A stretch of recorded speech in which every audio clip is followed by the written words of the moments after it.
The top stories tonight in Y News. 5 people have now died as a result of the magnitude 7 earthquake that struck the province of Abra, and authorities are currently assessing the damage caused by the strong tremor. President Ferdinand Marcos Jr. commands the immediate mobilization of rescue and relief teams to earthquake-affected regions, but refuses to declare a national state of emergency. With the drastic effects of climate change now affecting the Philippines, is it time for the country to have a Department of Disaster Resilience? And know what preparations must be done to prepare your family for an earthquake. Good evening, Philippines and the world. Today is Wednesday, July 27, 2022.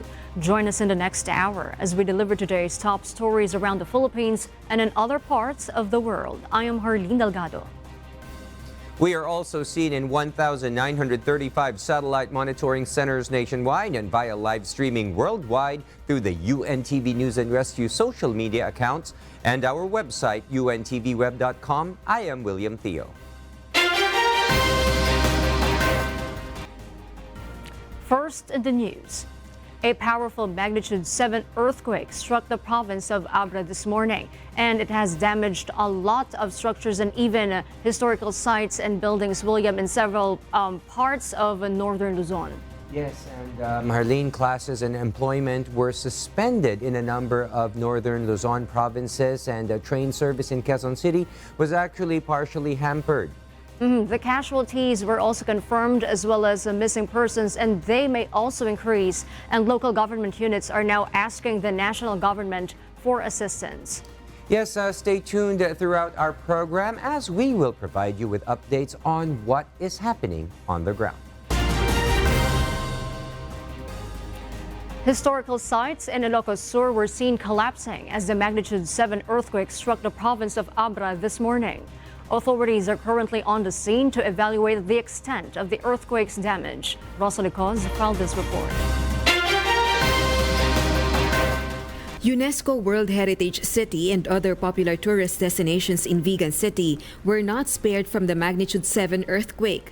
Parts of old heritage homes collapsed and several cars were covered in debris from the homes that were damaged. Additionally, it was evident how the bell tower in Bantay, Ilocos Sur was swaying as people passed by on tours. Many houses also collapsed in Ilocos Sur. Ilocos Sur District Hospital and the municipal building both experienced earthquake damage. Earthquake caused roads in Narvacan, Ilocos Sur to crack. In Santa Ilocos Sur, the Department of Public Works and Highways has now started to repair damaged roads. Ilocos Sur Governor Jeremias Singson immediately ordered the suspension of work in the private and public sectors. Meanwhile, in a Facebook post, Ilocos Norte Governor Matthew Marcos Manotoc said the province has reported no fatalities and significant damage following the earthquake. The buildings in the city and other municipalities were immediately inspected. Ang na-record po natin is intensity 5. So, gaya ng ginagawa natin kasi regularly nagkakandak tayo ng earthquake drill dito sa gusali at sa mga iba pang gusali dito sa Lawag at sa mga iba pang mga syudad at munisipyo. And so far, wala naman pong major na report na mga nasira. The government of Ilocos Norte will convene once more to decide if offices will reopen tomorrow. Rosalie Coz, UNTV News and Rescue. We serve the people, we give glory to God. President Ferdinand Marcos Jr. will visit the earthquake-hit Abra province. The president has commanded the immediate mobilization of rescue and relief teams to the earthquake-hit regions in northern Luzon. The chief executive stated that there is no need as of yet to declare a state of national emergency following the disaster. Here's Nel Maribohok to explain why.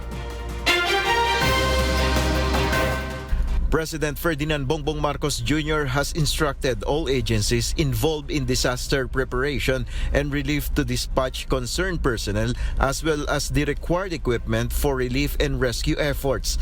This occurred after the magnitude 7.0 earthquake that struck the province of Abra on Wednesday morning and was also felt in other parts of Luzon. The president assured earthquake-hit residents that help is on the way. Tutulong kami, siyempre. The immediate, lalo na sa Lindol, ang immediate concern is shelter. Kasi nga, kahit na titignan mo yung bahay, mukhang matibay, hindi mo malalaman hanggang na-inspeksyon na mabuti yun. PBBM also requested telcos or telecommunication companies to provide communication support to earthquake-hit areas. The chief executive said there is no need to declare a state of national emergency at this time. Generally, ang SOP dyan, ang state of national calamity, pag apektado ang tatlong region, automatic yun. Hindi naman naapektuhan ng tatlo. So far, we can say that it's Region 1 and CAR. So I don't think it's necessary right now to declare a national emergency. However, depending on the information that comes back, I'm sure marami pa tayong mababalitaan, marami pang impormasyon na hindi pa nakarating sa atin. Baka mangyari yun. I hope not. President Marcos stated that he may travel to Abra by tomorrow to personally assess the conditions in the areas affected by the earthquake. Nel Maribuhok, UNTV News and Rescue. We serve the people, we give glory to God. In accordance with the government's disaster response, the Armed Forces of the Philippines have deployed all of its assets in the communities that were severely affected by the magnitude 7 earthquake.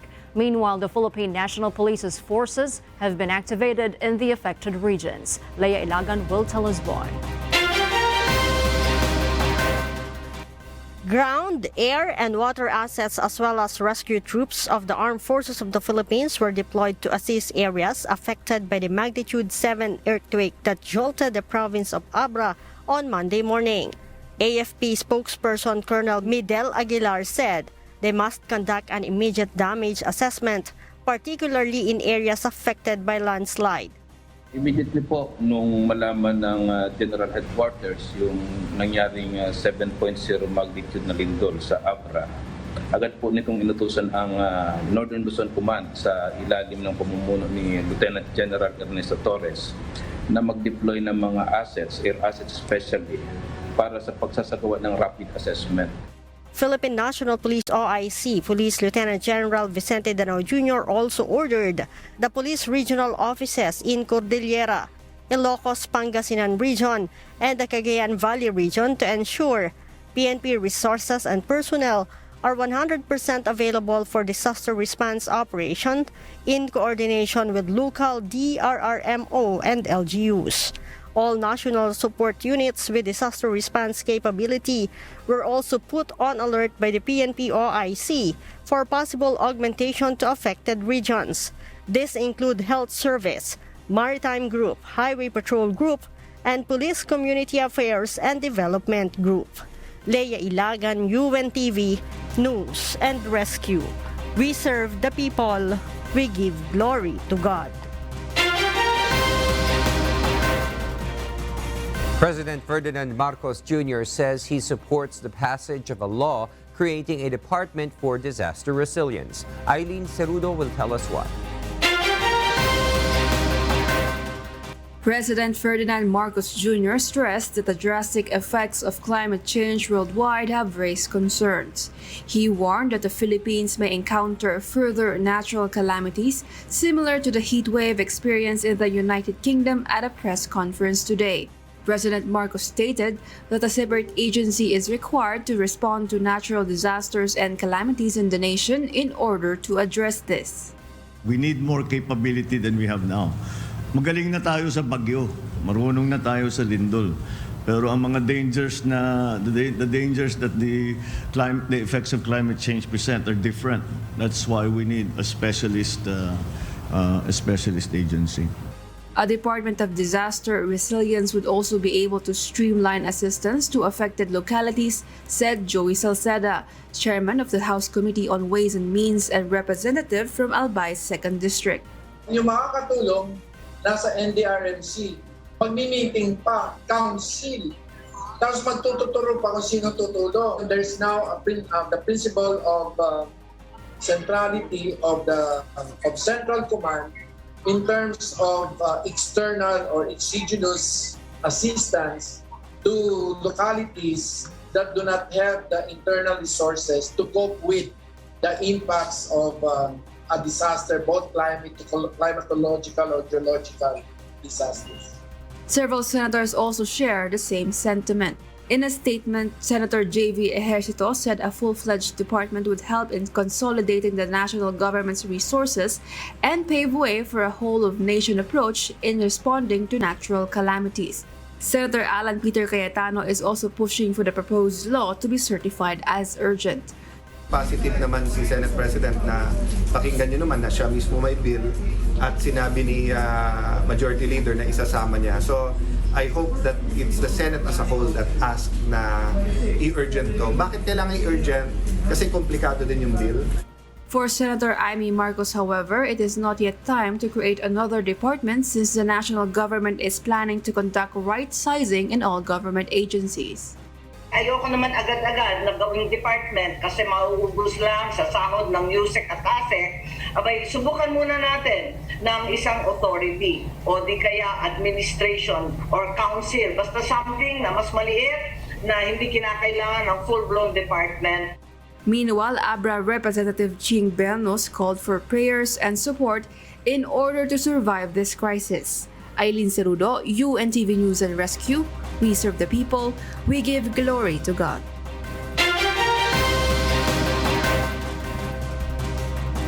And for the news abroad, the European Union has now decided to cut back on their use of natural gas this winter.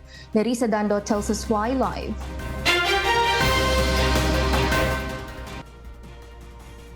Yes, Nerissa, go ahead.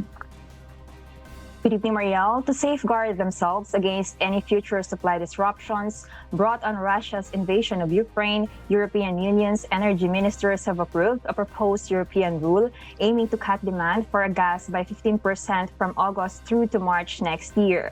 The decision comes a day after Russian Energy Corporation, or Gazprom, declared to cut gas flows through the biggest pipeline from Russia to Germany, Nord Stream 1. Just 20% of its capacity is starting today.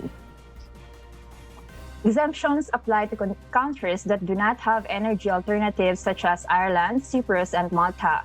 The proposal contains voluntary national initiatives to cut gas usage, but if that did not deliver enough saving, obligatory actions throughout the 27-member bloc would be triggered.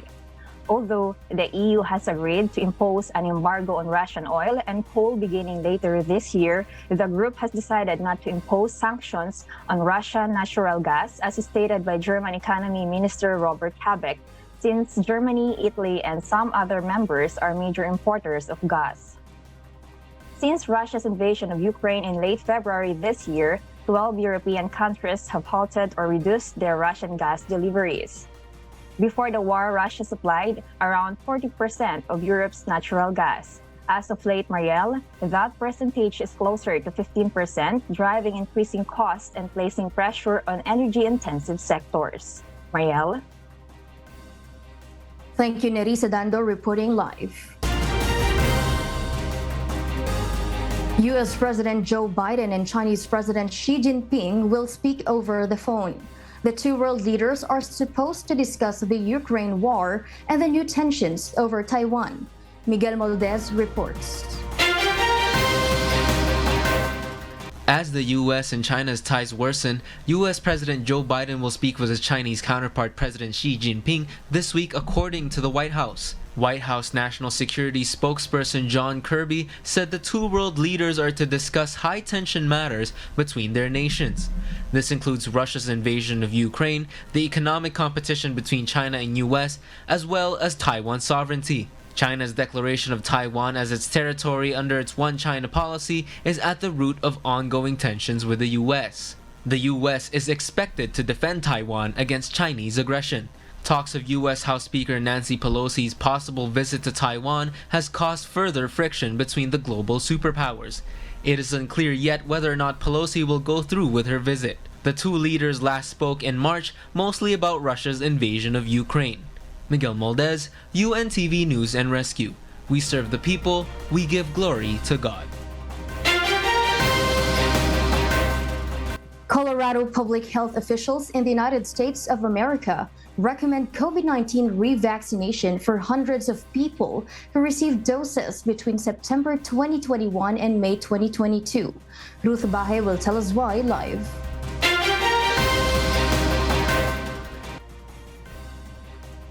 Yes, Ruth, please go ahead. Mariel, 585 people who received expired doses of Moderna vaccines between September 2021 and May 2022 through Bloom Healthcare in Denver, Colorado, are advised to be revaccinated by the Colorado Department of Public Health and Environment, or CDPHE. Bloom Healthcare self-reported this error to the state, and they are working closely together to contact with those people affected by a phone and email. After being temporarily paused from administering and reordering vaccines, the state has reauthorized their approval, allowing Bloom Health to coordinate repeat doses for those who need to be revaccinated. And to make sure that similar administration errors will not occur again, CDPHE also requires Bloom Health to complete a vaccine compliance improvement plan.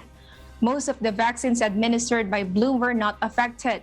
Health officials added that although expired vaccines could be ineffective, there are no associated negative side effects.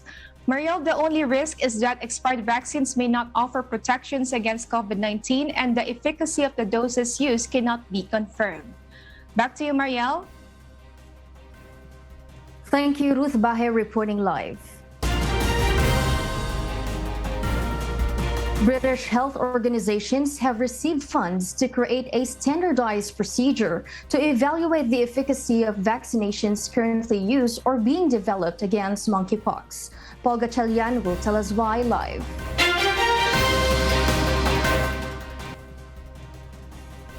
Yes, Paul, go ahead. Mariel, now that the World Health Organization announced public health emergency for the viral disease monkeypox, the Coalition for Epidemic Preparedness Innovations, or CEPI, will support British health agencies in developing standardized tools to aid the prevention of its spread. The 375,000 CEPI funds will be used by British health agencies, UK Medicines and Healthcare Products Regulatory Agency, or MHRA, and the UK Health Security Agency, which is UKHSA, to develop tools that will improve and standardize vaccine efficacy against the disease. The CEPI added that these tools will be made free for public use in the scientific community with the intent of standardizing vaccine performance assessments and reporting between countries. Old and current vaccines against monkeypox require assessments of how effective they are for the spreading strains causing the recent outbreaks. This year, over 16,000 cases are now recorded in more than 75 countries according to WHO. Although experts have not identified the exact cause of the outbreaks, increased travel and climate change are said to have influenced the recent spread of viruses. WHO Director General Tedros Ghebreyesus is hopeful that with the right strategies and the right groups, the outbreak can be stopped. Back to you, Mariel. Thank you, Paul Gatchalian, for that live report. Saudi Arabia's $700 billion business zone, NEOM, will feature a 170-kilometer-long mirrored skyscraper called The Line. Marvin Delfin will give us the details live.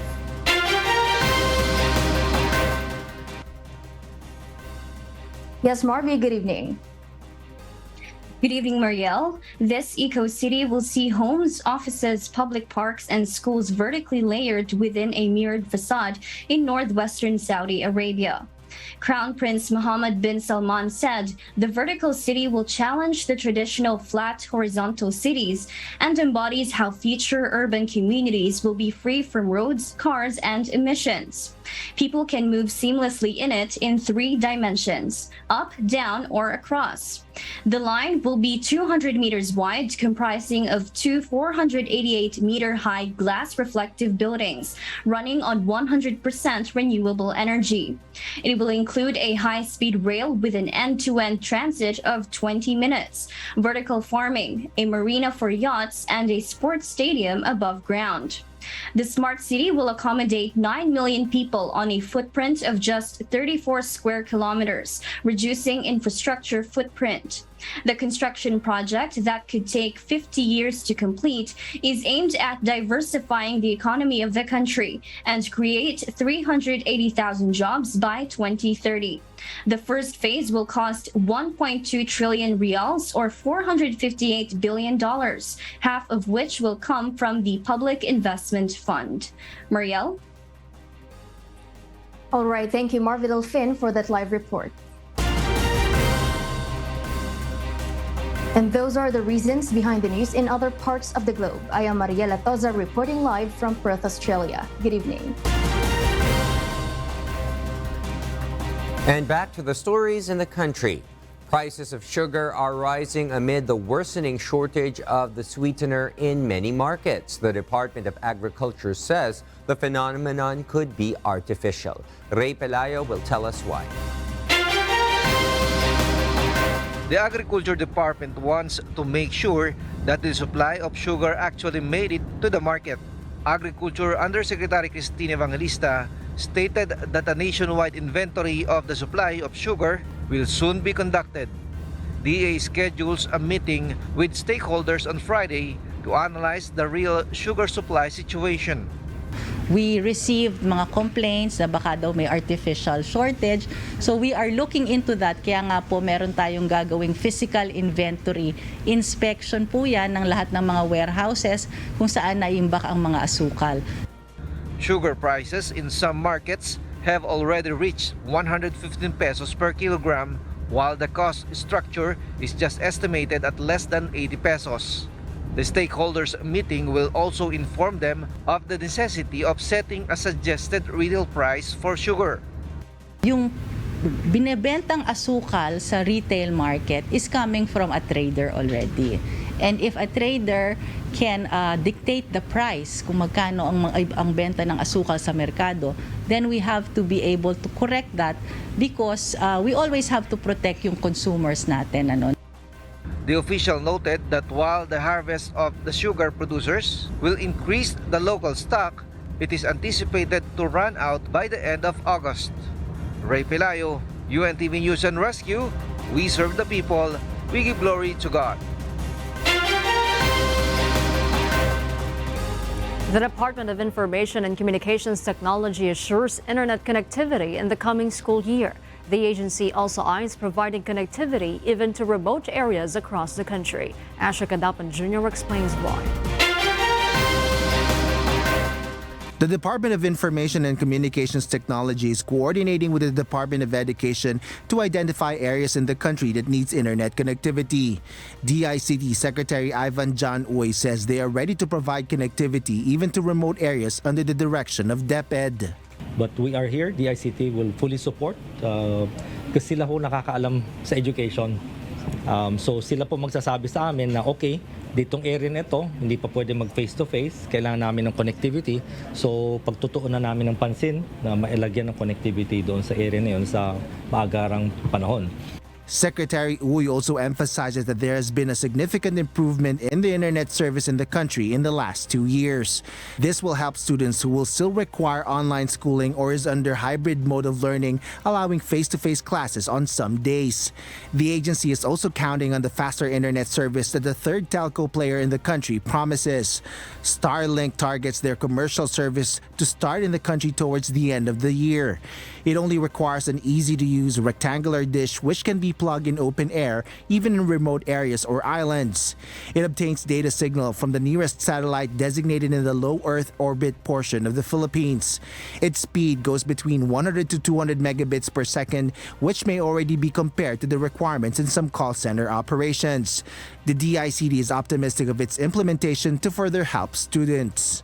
Naisabi nga ng SpaceX is medyo at the end or in the last quarter pa nila ma-implement ito. So So medyo mahuhuli for the school opening, but we will get those connections out and running at the soonest possible time. Asher Kadapan Jr., UNTV News and Rescue. We serve the people, we give glory to God.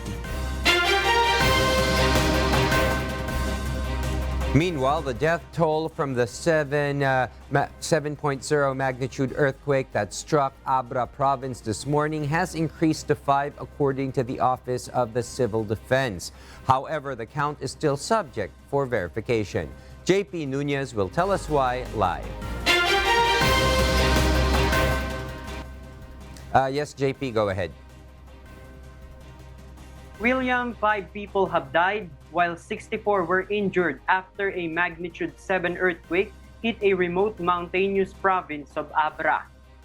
The Cordillera Administrative Region reported the most casualties. In terms of casualties, meron na pong 5 na reported, mostly in car, 4 at isa sa Region 2. 2 deaths were reported in La Trinidad and 2 Benguet, 1 in Kalinga, 1 in Abra, and another in Cagayan. Earlier, the Department of the Interior and local government said that the casualties reported were due to a landslide caused by the earthquake. The National Disaster Risk Reduction and Management Council reported that they are continually cooperating with their provincial offices for updates on damage assessment. Their biggest challenge, however, would be those areas without internet connectivity. Government offices will now use their Quick Response Fund to address the needs of those severely affected areas and individuals. Maraming ahensya na merong Quick Response Fund, And yan naman yan ang gagamitin nila ngayon sa immediate response, DPWH on the road clearing, and DepEd for the immediate repair of schools, DOH for the additional supply of medicines, DSWD for relief goods. Meanwhile, there was a tectonic movement in the Abra River Fault that caused the magnitude 7 earthquake, according to the Philippine Institute of Volcanology and Seismology. Undersecretary Renato Solidum said aftershocks are expected in 2 to 3 days. Ang marami po talaga niyan ay first 2 to 3 days. With time, bababa po ang bilang in the week and pababa ng pababa. Pero hindi po tuloy-tuloy na bababa ang magnitude. Minsan may pasulpot-sulpot, tataas na naman ng konti, but the general trend magdi-decrease yan with time. Importante po yung mga susunod na mga araw para doon sa mga lugar na malapit sa epicentro. Kasi yan po yung kasagsagan ng marami at mas malalakas na aftershock. That is our latest live here in Quezon City. Back to you, William. Yes, thank you. JP Nunez reporting live from Quezon City. A few provinces in northern Luzon have suffered damage to both public and private structures as a result of the 7.0 earthquake that struck Abra this morning. How can one determine whether a building is still safe to occupy while aftershocks are still being felt in the provinces? Let's find out as Aileen Cerudo reports. Large-scale earthquakes not only cause casualties but also huge damages to structures. The Philippine Institute of Volcanology and Seismology, or PHIVOC, says the assessment process usually takes several days. But there's an instrument through which the effects of an earthquake on a building can be identified. An accelerometer, or earthquake recording instrument, or ERI, can record the movement or shaking of a structure. Data gathered by this instrument enables a structural engineer to ascertain if it is safe to occupy the building after the ground shaking. Una, maintindihan talaga natin kung ano yung loading ng mga lindol dito sa Pilipinas dun sa mga typical na building na tinatayo natin dito. Pangalawa, syempre gusto nating malaman din kung paano malayo ang disenyo ng inhinyero versus dun sa itinayong building. 'Di ba? So tinitingnan din natin kung ito ay kumbaga siya yung doktor, siya yung basihan ng doktor, which is yung engineer, para malaman kung ano yung kondisyon ng strukturang itinayo. A memorandum circular released by the Department of Public Works and Highways, or DPWH, in 2005 provides guidelines for the installation of ERIs in public and private buildings as part of the National Building Code of the Philippines compliance. Authorities advise employees to report to the appropriate local authorities if hazards are discovered in their buildings in the aftermath of an earthquake. Eileen Sarudo, UNTV News and Rescue. We serve the people. We give glory to God. The Cordillera region recorded 4 deaths after a 7.0 earthquake struck the region, with the province of Abra serving as the epicenter. Several road closures were also recorded in the aftermath of the earthquake. From Baguio City, Marvin Calas will give us the details live. Yes, Marvin, go ahead. Harleen, the province of Abra was the most affected as it is the epicenter of a 7.3 magnitude earthquake that struck the Cordillera region. Based on reports from the Police Regional Office Cordillera, the region also recorded a total of 4 casualties. 2 were from Benguet, 1 from Kalinga, and 1 from Abra. So we have casualty isa. Sadly, isa. Sana sa awan ng Diyos, huwag na tayong madagdagan pa. And we have 104 na sugatan. 18 of the 104 were admitted kaninang umaga sa Provincial Hospital. And yung iba napauwi na nung nagamot na. And 1 na-transfer namin sa Regional Hospital sa La Union kasi severe siya and we cannot do major procedures. The provincial hospital operating room is not safe, says Vice Governor Bernos, because it was also affected by the quake. In the province, 1,800 families were evacuated in different municipalities, while 1,139 residential houses have been damaged. Meanwhile, in La Trinidad, Benguet, personnel from the La Trinidad PNP, the Bureau of Fire Protection La Trinidad, the Municipal Disaster Risk Reduction and Management Council, and the 2nd Benguet Provincial Mobile Force Company joined forces to conduct a search and rescue operation. The quake also affected many roads in the region. As of 6 p.m. today, the Department of Public Works and Highways Cordillera listed 4 road areas that remained closed due to soil collapse, rock and landslide, including cracks along the road lines. This includes Governor Bado Dangwa National Road, Kiangan Tinok Road, Lubwagan Batong Bahay Abra Road, and Baguio Bontoc Road. The Office of the Civil Defense urged the public to remain vigilant as aftershocks are still expected to be felt in the region. Arlene? Thank you, Marvin Calas, reporting live from Baguio City. Since the Philippines lies along the Pacific Ring of Fire, earthquakes and volcanic activities are frequent. What preparations must be done to be earthquake ready? Find out in this report. The importance of preparing ourselves for disasters is universal. Emergencies can happen anywhere, anytime. But how is disaster preparedness achieved? According to Angelo de la Paz, a training officer of UNTV News and Rescue, one of the things to get ready for is administering first aid on common injuries like bleeding, wounds, and fractures. Dahil pagka tumama, specifically yung the big one, hindi available ang mga hospitals, hindi rin natin masusure yung availability ng mga rescue, yung mga ambulance services. Kaya it is very important na ang bawat individual, ang bawat family, ang community matuto ng pagpa-first aid. Carrying a first aid kit on hand is also essential, he adds. A basic first aid kit must contain plaster, sterile gauze dressing, bandages, alcohol-free cleansing wipes, and other necessities in treating injuries. It is also best to prepare cough medicine and painkillers such as paracetamol, aspirin, and ibuprofen. Know the nearest hospitals in your area.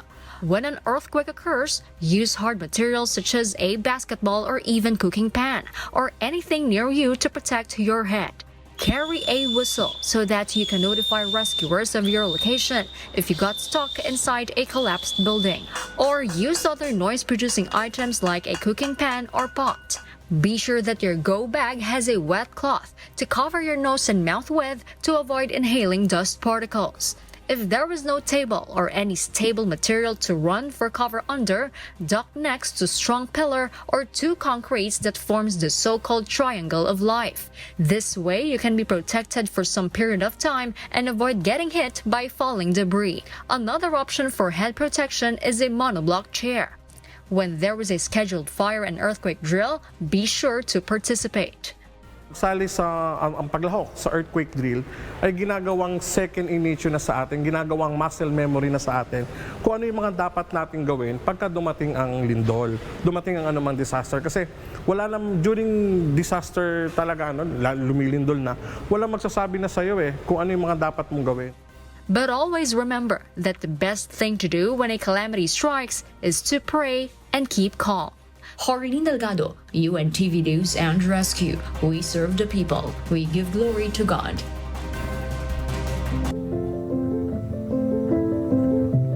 Our kasangbahay, as the world faces these trying times amid earthquakes and the pandemic caused by coronavirus, we are inviting everyone to join the global prayer for humanity from Monday to Friday, 9:30 p.m. Philippine time through the social media accounts of Members Church of God International.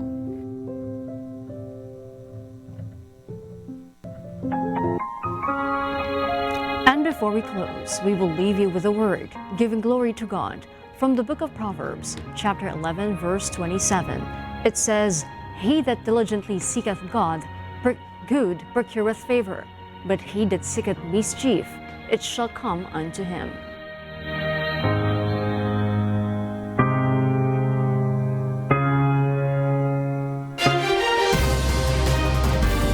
And those are the reasons behind the news, July 27, 2022. Reasons we deliver to you as they unfold. I am Jorlene Delgado. And because we need to know, we will always ask why. I am William Theo. We serve the people. We give glory to God.